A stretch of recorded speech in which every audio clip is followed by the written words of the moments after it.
Suruh kami lagi. Suruh kami lagi.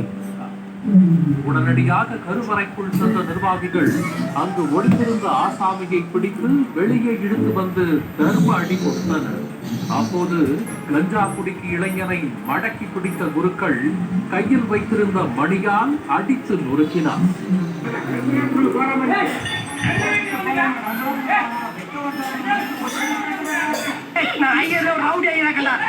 அடி தாங்க முடியாமல் வலியால் அலறிய இளைஞர் தன்னை ஒருவன் வெட்ட வருவதாகவும் அதனால் உள்ளே வந்து ஒளிந்து கொண்டதாகவும் கூறிய நிலையில் குருக்கள் அவனை ஏறி மிதித்தார். இதனைத் தொடர்ந்து திருப்பூர் மத்திய காவல் நிலையத்திற்கு கோவில் நிர்வாகத்தினர் தகவல் அளித்தனர். விரைந்து வந்த போலீசார் இளைஞரை காவல் நிலையம் அழைத்து சென்று விசாரித்தனர்.